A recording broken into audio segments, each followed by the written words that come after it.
Uvira bane bapfuye, abandi benshi barakomereka mu mirwano yahuje FARDC ndetse na Wazalendo. Abase noneho byagenze gute ko bose byicwa ko barwanira igihugu cya Kongo? AFC M23 igomeje kwagura ibirindiro byayo muri Walikale. Doge ya Trump na Elon Musk iri mu marembera. Uyu ngo noneho yatangiye nta mudasobwa agira. Urugendo rwa Mutescovia watashye televiziyo y'inshya muzi mwese yitwa Mama wa Rwagasabo. Aya ni amakuru mugiye kuramburirwa ndetse mukanagizwa nanjye Isaac Sibomana. Nimusheshe kuri YouTube channel, reba kuri ijambo ryanditse subscribe ukoreho gusa ndetse ukore na like, ahandi twikomereze. Reka amakuru yacu tuyahere mu gihugu cy'u Rwanda. Yatangiye nta mudasobwa agira. Urugendo rwa Mutescovia watashye televiziyo y'inshya. Umunyamakuru Mutescovia akaba n'umuyobozi mukuru w'urwego rw'abanyamakuru bigenzura ari mu byishimo bikomeye kubwo gutaha televiziyo y'inshya twese tuzana mu gihugu cy'u Rwanda yitwa Mama wa Rwagasabo. Ibi bintu yaraniye anahura n'inzitizi nyinshi, ariko kudacika intege burya bibyara imbuto mu buzima. Uyu munyamakuru yavuze ko ubwo yatangiraga ikinyamakuru cye byari bigoye ku buryo nta na mudasobwa yari afite. Mu birori byo kumurika iyi televiziyo byabaye kuwa 23 Ugushyingo 2025, Mutescovia yagarutse ku rugendo rwe rw'itangazamakuru rutari rworoshye. Igitekerezo cyo gushinga ngo iyi televiziyo Mama wa Rwagasabo cyaje muri 2011. Icyo gihe ngo yakoreraga Flash TV. Yahise ajya kwandikisha iki kinyamakuru mu rwego rw'igihugu rw'iterambere, ariko ingorane ziba nyinshi no kuba na by'umwihariko no kubona mashini mu bikorwa bye byari bigoye, ngo naho yandikaga ibyo yateguraga ntaho yagiraga. Ati nashinze ikinyamakuru ntagira mudasobwa yo kwandikamo. Nibuka ko imashini ya mbere nayiguze mu mafaranga narabonye by'umwihariko mu mahugurwa yategurwaga n'inama nkuru y'itangazamakuru. Amafaranga batangaga yo kurya no kubibona aho kurara kwishyura narayaronderezaga, by'umwihariko birangira nguze mudasobwa. Gushinga televiziyo kuri Mutescovia byari inzozi ku buryo kuzikabya nawe by'umwihariko atabyiyumvishaga.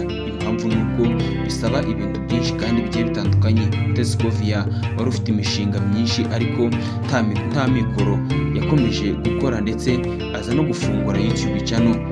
Agenda akora ibiganiro byinshi kandi birakundwa, bituma yumva ko gushinga televiziyo nabyo byagerwaho. Ibyo byaje kugira imbaraga muri Gicurasi 2022 ubwo yagiraga igitekerezo avuga ko cyakomotse ku mushinga wari wazanywe n'urwego rw'igihugu rushinzwe imiyoborere RGB ku bufatanye n'ishami ry'umuryango w'abibumbye ryita ku iterambere UNDP, hateguwe by'umwihariko gufasha ndetse no guteza imbere itangazamakuru. Ati ku nshuro ya mbere bari baduha amahirwe yo gutegura umushinga, ibyo nakoze byaratsinzwe, ariko ku nshuro ya kabiri naratsinze, ari niho baje kumpereza miliyoni 7 z'amafaranga, mpita mbona amafaranga yo gutangiza umushinga wanjye. Muri ibi birori kandi Mutescovia yakusanyije amafaranga arenga miliyoni 14 yo kumufasha guteza imbere iyi televiziyo yiwe nshya yise Mama wa Rwagasabo.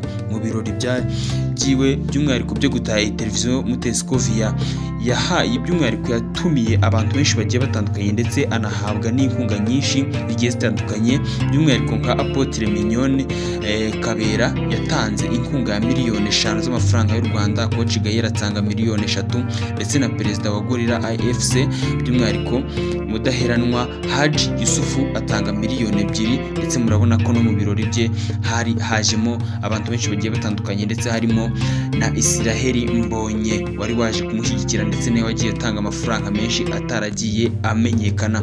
Ikiganiro cyacu reka tugikomereze muri Uvira aho bane bapfuye abandi benshi bagakomereka mu murwano wahuzaga FARDC ndetse na Wazalendo. Ibyo wakibaza ngo byagenze gute? Kaba bose bivuga ko barwanira igihugu cya Kongo. Igisirikare cya Repubulika Iharanira Demokarasi ya Kongo FARDC by'umwihariko cyatangaje ko abantu bane bapfiriye mu mirwano, by'umwihariko yari ihanganishije abarwanyi b'igihugu nyine ndetse na Wazalendo mu mujyi wa Uvira uri mu ntara ya Kivu y'Amajyepfo. Abandi 14 barakomereka bikomeye cyane kuwa 23 Ugushyingo 2025 ubwo ishami ry'umuryango w'abibumbye rishinzwe ibiribwa PAM by'umwihariko ryatangiraga ibiribwa mu kibuga cy'ishuri rya Munanira, by'umwihariko cyegereye katedrali ya Uvira.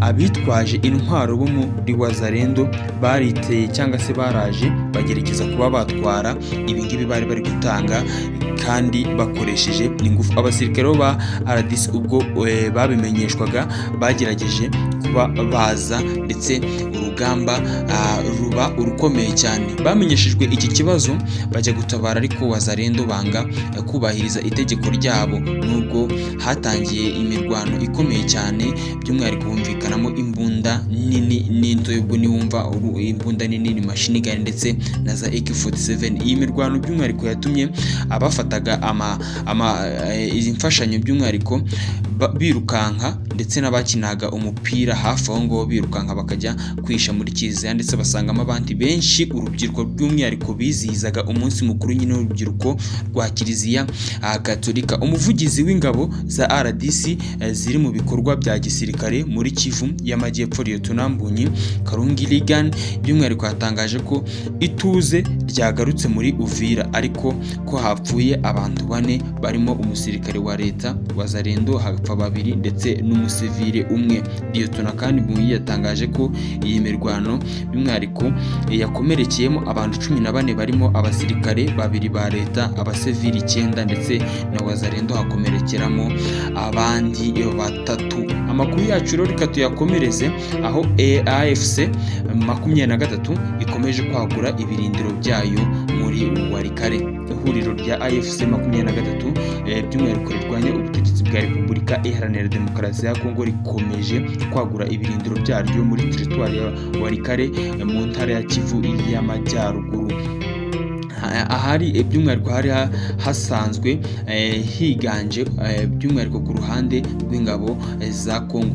AFC 23 yari yarashinze ibirindiro bikomeye cyane mu ntangiriro za 2025 muri Walikale, ariko ibiganiro by'amahoro bya Doha bituma isubira inyuma iva mu mujyi wa Walikale muri Mata kugira ngo ishobore kumvikana na leta ya Kongo. Rero iri huriro rimaze iminsi riri mu mirwano y'urudaca n'ingabo za Kongo, by'umwihariko bifatanyije na Wazalendo muri Kivu, ariko ibyaje gutungurana n'uburyo ingabo za Kongo zaje gufatanamo na Wazalendo. Bavuga ko ibi ngiye nibyo bishoboka bigiye kuba ikibazo ku rundi ruhande. Ikindi kandi twababwira nuko mu majyaruguru kuwa 22 Ugushyingo by'umwihariko ibingibi byahanganishije muri teritwari ya Masisi. AFC ifata Sentare by'umwihariko ya Mahanga ndetse na Kibanda muri groupement ya Oso bya Nyungu.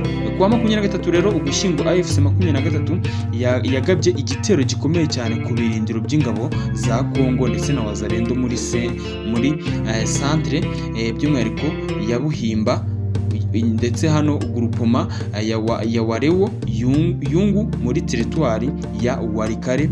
Nkuko rero byagenze ubwo AFC 23 yafataga ibice byo muri Masisi, ingabo za Kongo na Wazalendo zavuye muri Buhimba zerekeza muri Kayirenge ndetse na Ruhondo, aho zararaga haratwikwa ndetse haranasenywa. Gufata rero Sentare na Buhima biha abarwanya ba AFC amahirwe yo gufata izindi z'ingenzi muri Walikale zirimo Kimwa ndetse na Ntoto, kuko si kure cyane yahangaha.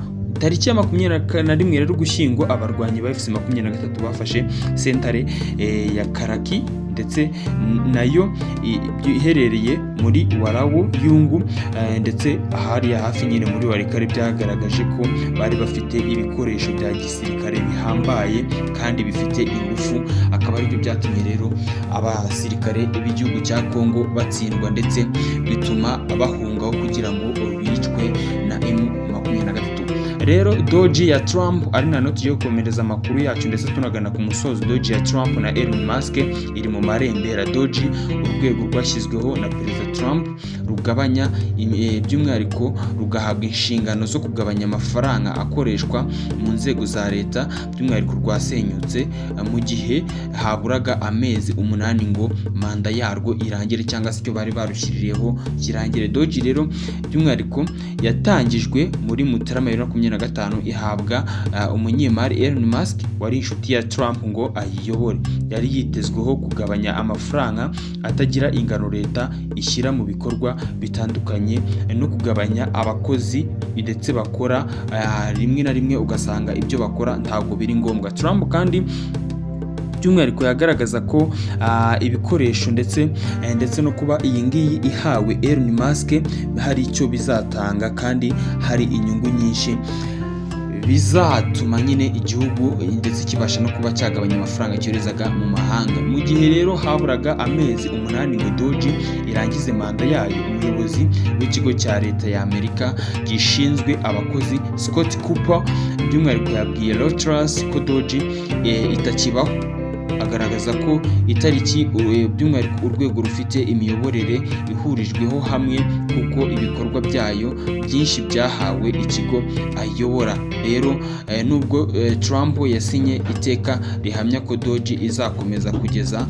muri Nyakanga 2026, ibimenyetso by'uko uru rwego ruri kurangira byatangiye kugaragara kuva mu mpeshyi ishize ubwo Elon Musk yavuga ku buyobozi bwe ndetse anavuga ko ibi ngibi atokongera kubikoramo kagiye kujya kwita ku mishinga ye. By'umwihariko irangira ry'uru rwego kandi rigaragarira by'umwihariko mu mbwiraruhame z'abayobozi ba Amerika. Ikindi kandi uru rwego nyine nuko ngo rwacitse amazi. Urugero kuri ubu ngubu Donald Trump avuga kuri Doge ayivuga mu mpitagihe, kandi ikindi ni mu gihe Doge uyivuga wese ayivuga mu mpitagihe nyine nk'uko na perezida abikora, kandi ni mu gihe umuyobozi wayo umwihariko w'agateganyo Immigration yibanda cyane ku zindi nshingano afite zo kuba umujyanama mu bijyanye na serivisi z'ubuzima no gucunga abakozi. Ikindi kandi kigaragaza ko Doge yasenyutse nuko abakozi bayo bamaze gushyirwa mu zindi nzego za leta. Joe Gabio ubungubu uyobora National Design Studio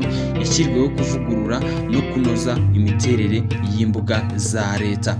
By'umwihariko Zachary Taylor yabaye umuyobozi mukuru ushinzwe ikoranabuhanga muri Minisiteri y'Ubuzima, ndetse mu gihe Rachel Reed uyobora ibiro bishinzwe ubushakashatsi mu ngabo za Amerika nawe yayikoragamo zirwanira mu mazi.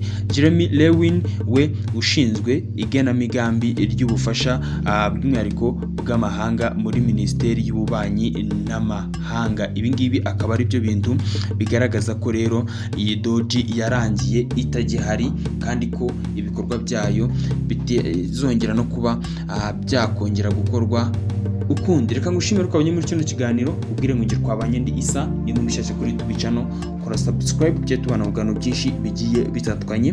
Ndabakunda, Imana ikandusha.